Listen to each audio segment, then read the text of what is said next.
6 months pregnant, I came home early and froze at the sound of two sets of footsteps upstairs, my husband's and my best friend's. Moments later, I found her bracelet on my kitchen counter. That's when I knew something was terribly wrong. I never thought my life would turn into something straight out of a soap opera. But here I am. It all started on a quiet Wednesday afternoon. I had taken the day off work to attend a prenatal checkup. 6 months pregnant, feeling exhausted yet happy. My husband Daniel was supposed to be at home, working remotely. My best friend, Lily, had promised to swing by later in the evening to help me sort through the baby clothes she'd been collecting for me. But when I came back earlier than planned, something felt off. The air in the house felt warm, like someone had been moving around quickly. A faint smell of Daniel's cologne hung in the living room, mixed with something floral that wasn't mine. I called out his name, expecting him to be in his office, but no answer. Then I noticed it, 2 coffee mugs on the kitchen counter, both still steaming. My heart sank a little, but I told myself I was being paranoid. Maybe he had a Zoom meeting with a colleague. Maybe the mugs were from earlier. I walked into the living room and saw a throw pillow lying on the floor. Again, nothing conclusive, but for some reason I felt an odd heaviness in my chest. I went upstairs. Daniel's office door was closed. When I knocked, his voice sounded rushed. "Babe, can you give me a minute? I'm just finishing something important." I didn't push it, but I couldn't shake the feeling. That evening, Lily texted me, "Hey, sorry, can't make it tonight. Something came up. Love you." At the time, I thought nothing of it. But over the next week, strange patterns began to emerge. On 2 separate occasions, I came home earlier than expected and noticed small details. A wine glass in the sink, a faint trace of Lily's favorite vanilla perfume, a cushion slightly out of place. Daniel always had an explanation. A colleague stopped by, he had a Zoom party, or he just felt like cleaning up. But the pieces weren't fitting together. The first real crack came from an unexpected source, our neighbor, Mrs. Whitaker. She's in her late 60s, a retired teacher, and has lived next door for 20 years. She caught me as I was bringing in groceries one afternoon. "Sweetheart," she said gently, "I don't mean to pry, but I've seen your friend, the pretty brunette, coming over a lot when your car isn't in the driveway." My pulse quickened. "You mean Lily?" Mrs. Whitaker nodded slowly, a crease forming between her brows. "Yes, dear. I thought maybe she was helping Daniel with something for the baby. But she always leaves in a hurry, and once I thought I saw her adjusting her blouse as she walked to her car." Her words lodged themselves in my mind like a thorn. I wanted to dismiss it. Mrs. Whitaker could be mistaken, but the timing, the smell, the coffee mugs, it all started to feel like more than coincidence. Still, I didn't want to believe it. Lily had been my best friend since college. We'd been through everything together, breakups, moving cities, even the loss of my father. She was the one who held me when I cried the night Daniel proposed because I was so overwhelmed with joy. That night, I confronted Daniel casually, asking if Lily had been by lately. He smiled in that charming, disarming way of his. "Yeah, she dropped off some baby stuff the other day when you were at work." "Why?" I shrugged, just wondering. But deep down, something inside me had shifted. I began to watch more closely. I checked our home security camera, only to realize the indoor one had been accidentally unplugged for weeks. And then came the final push toward suspicion. One Saturday, I went to a prenatal yoga class. Halfway through, I felt dizzy and decided to head home early. As I pulled into the driveway, I saw Lily's car parked 2 houses down. Strange, because she usually parked right in front. My gut told me to check inside quietly. I unlocked the door, stepping in as softly as possible. The house was silent, almost unnervingly so. I walked toward the kitchen and froze. On the counter was a small, delicate bracelet, one I'd seen on Lily's wrist dozens of times. She never took it off. I picked it up, my hands trembling. At that moment, I heard footsteps upstairs. 2 sets. Panic surged through me, but I backed out quietly before they could hear me. I sat in my car, staring at my phone, my mind racing. I didn't want to believe what I was starting to think. Maybe Lily had left something here earlier in the week. Maybe Daniel was on a call with a client. But the bracelet? The voices, Mrs. Whitaker's warning, they were pieces of a puzzle I didn't want to finish. That night, I couldn't sleep. I kept replaying every interaction with Lily and Daniel in my head, looking for signs I'd missed. And then, almost as if fate wanted to confirm my fears, I received an anonymous text. "You should come home early next Wednesday. You'll see what's really going on." The anonymous text haunted me for days. Every time my phone buzzed, my stomach clenched. I didn't know who sent it, but the date, next Wednesday, was now marked in my mind like a countdown to something inevitable. I couldn't just sit and wait. I needed to know what was happening under my own roof. First, I decided to check our joint bank account. Daniel had always handled most of our bills, but I still had access. That's when I saw it. 2 withdrawals of $1,500 each in the last month. The descriptions were vague. Private purchase. We never made big purchases without discussing them. My pulse quickened. I thought about the bracelet, the unplugged camera, and now this. I almost confronted him right there, but something stopped me. If I accused him without proof, he'd twist it, make me feel crazy. No, I needed more.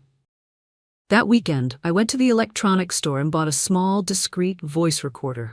I also dug out the spare indoor security camera we'd bought months ago but never installed.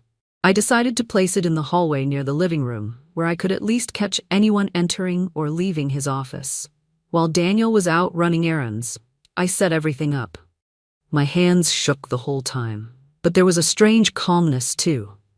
Like once I decided to investigate, the fog in my mind began to clear. The next day, I got another piece of the puzzle from a completely different source. Rachel, one of Daniel's colleagues from his marketing firm. We weren't close, but we'd met at a few company events. She called me out of the blue. "Hey, this is gonna sound weird," she began, her voice low. "But, has Lily been around Daniel a lot lately?" My throat tightened. "Why would you ask that?" Rachel hesitated. "I overheard something in the office. Daniel was on the phone, and I swear I heard him call her babe. When he saw me, he hung up immediately. Look, I'm not saying it's romantic, but it didn't sound like a casual chat." I thanked her, my voice shaking. After we hung up, I sat at the kitchen table for a long time, staring at nothing. It was getting harder and harder to deny the obvious. But I wasn't ready to explode just yet. If Wednesday was supposed to be the day, I'd wait, and in the meantime, I'd gather everything I could. I started keeping a journal, writing down every odd moment. Monday, found Lily's hair tie in the couch cushions. Tuesday, Daniel got a text and turned his phone face down when I walked in. Thursday, Lily posted a working from home selfie, but the background looked suspiciously like my husband's office. By Saturday night, I could barely look at either of them without feeling my chest tighten.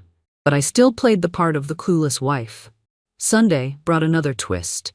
I ran into Mrs. Whitaker again while taking out the trash. She lowered her voice.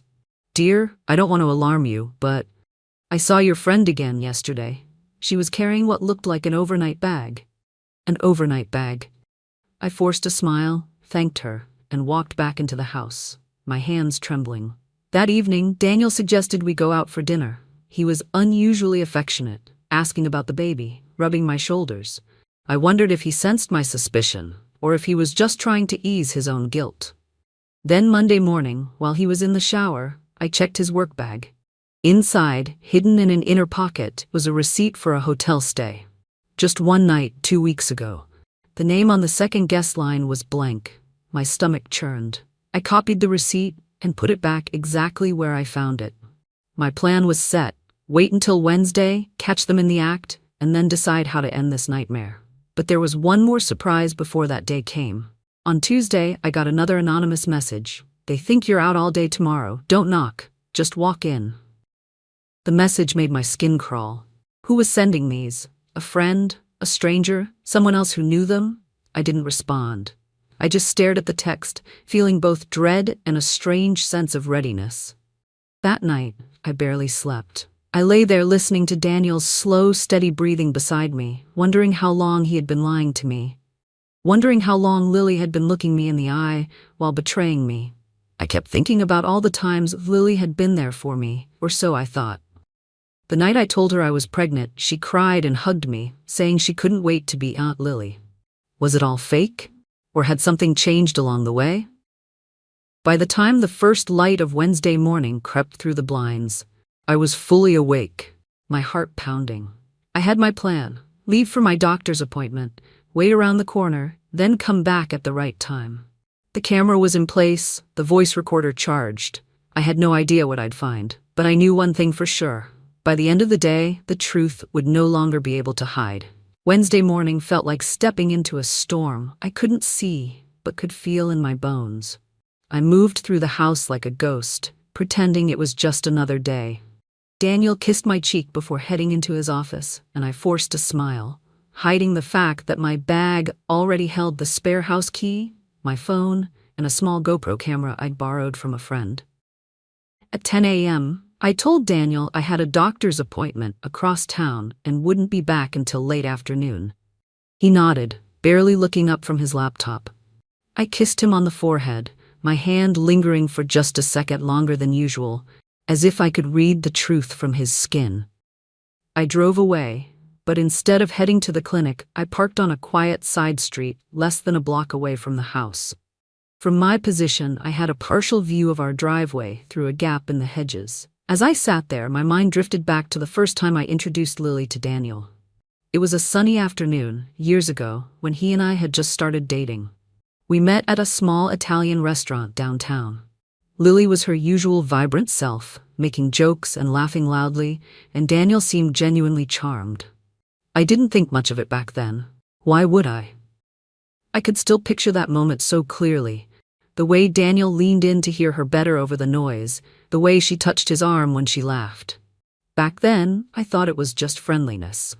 Now, looking back, I wondered if that was the very first seed of betrayal planted right in front of me. At 10:47 a.m., my heart nearly stopped. Lily's silver sedan pulled up. She parked down the street again, just like the last time, and walked briskly toward my house. She wore a fitted sundress I'd never seen before and carried a tote bag that looked heavy. I could barely breathe as she slipped inside without knocking. I glanced at my phone.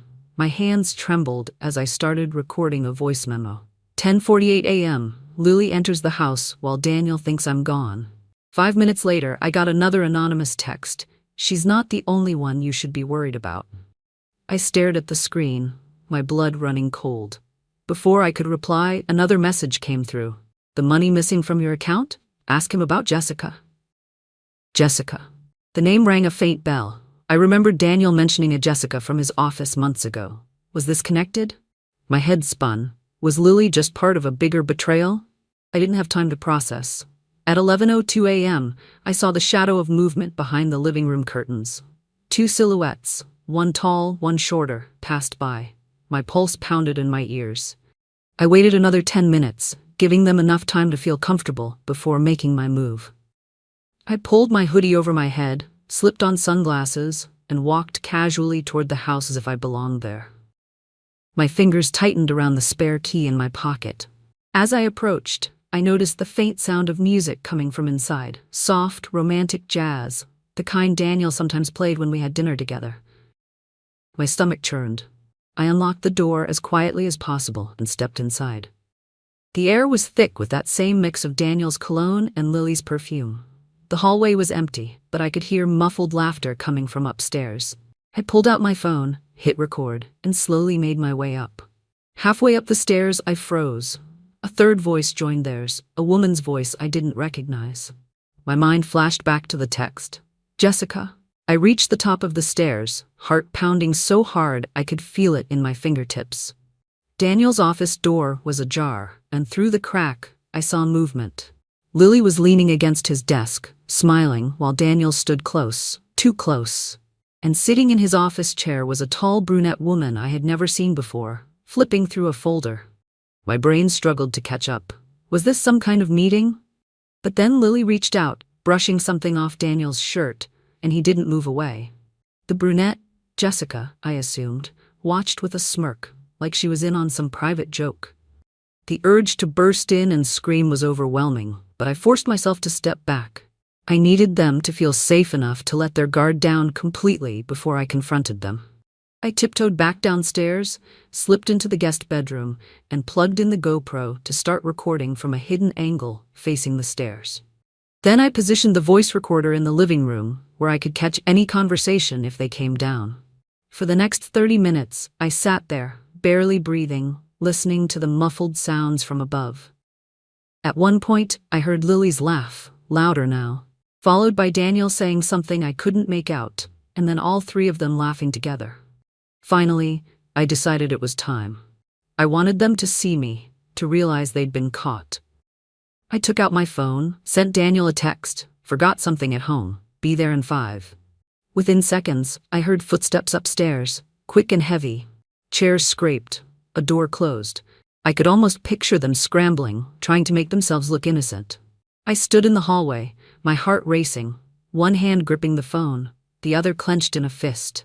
Whatever happened next would change everything. I stood in the hallway, phone in hand, hearing them shuffle around upstairs. My chest felt tight, but my mind was razor sharp. I wanted them to look me in the eye when I walked in. I unlocked the door loudly this time, letting it slam against the wall as I stepped inside. "Daniel?" "I forgot something," I called out, my voice steady but cold. A moment later, Lily appeared at the top of the stairs. Her hair was slightly mussed, her cheeks flushed. She froze when she saw me, her smile faltering. "Oh, hey, I didn't know you'd be back so soon." Daniel stepped out behind her, forcing a smile.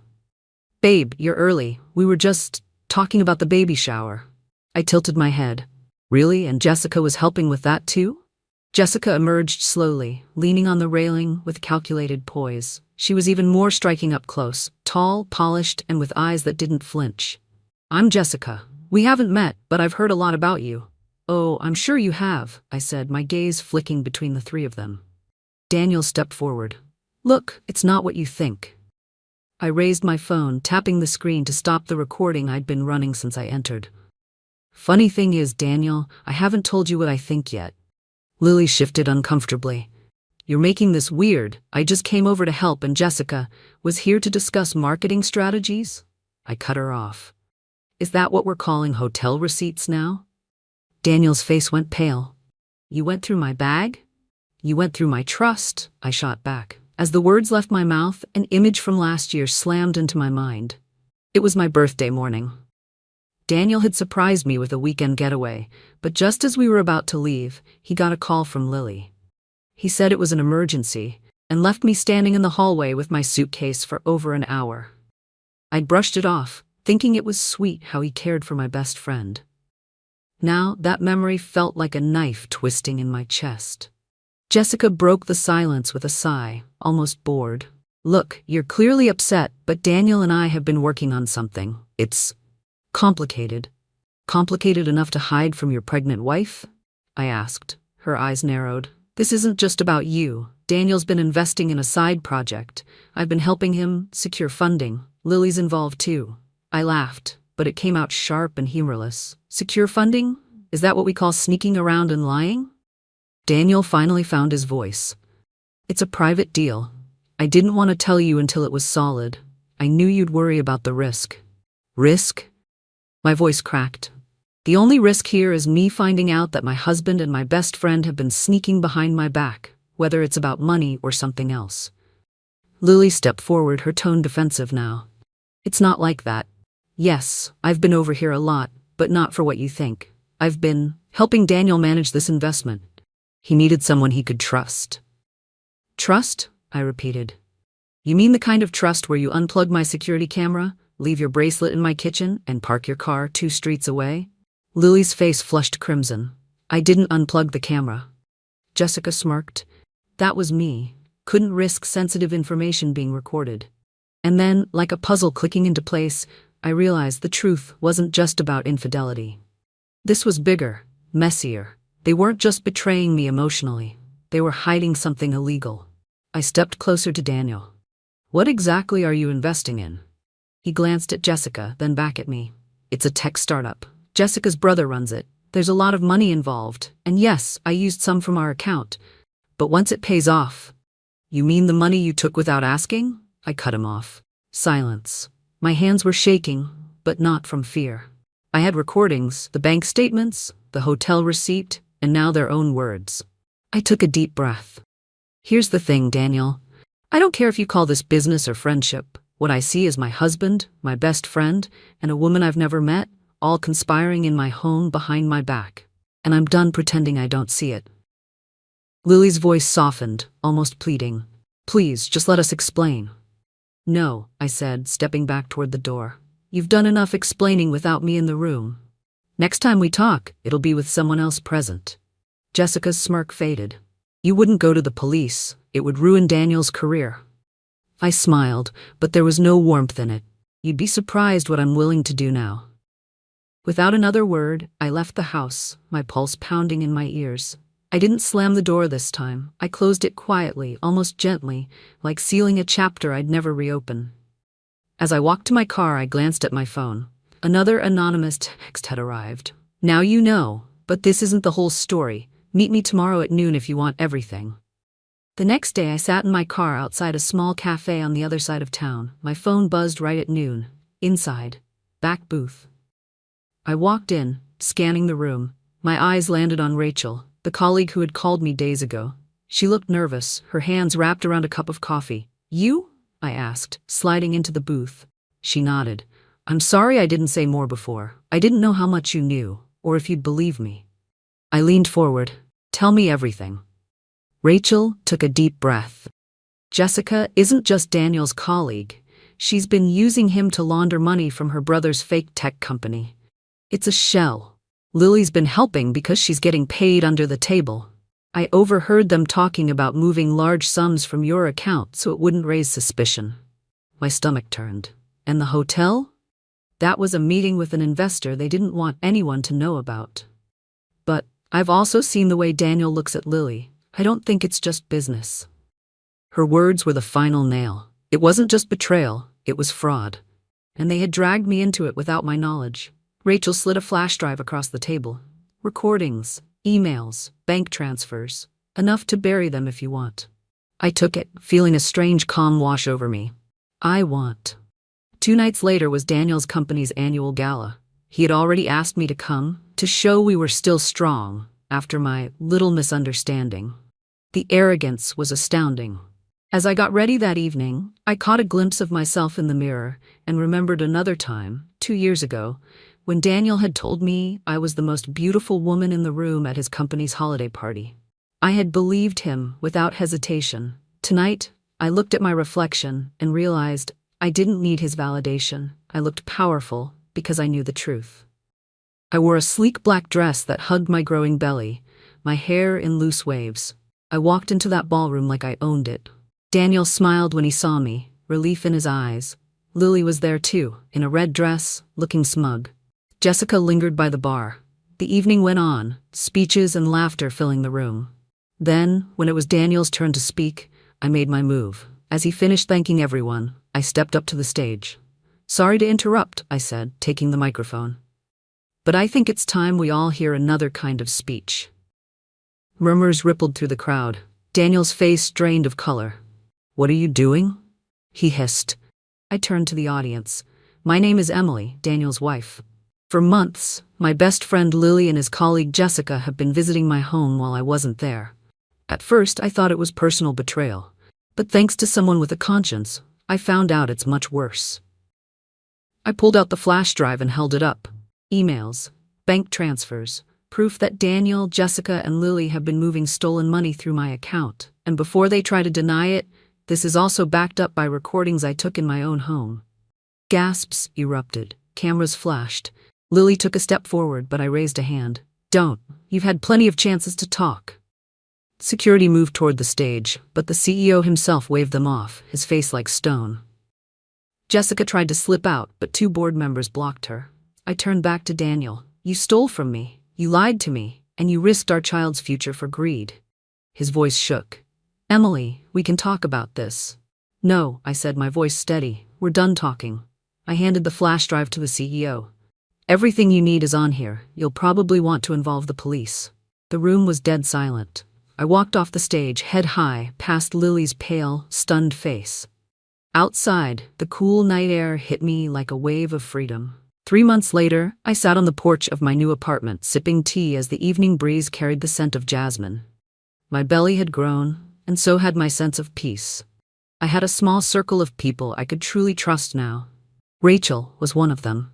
Daniel had tried calling me twice from a temporary number. I never picked up.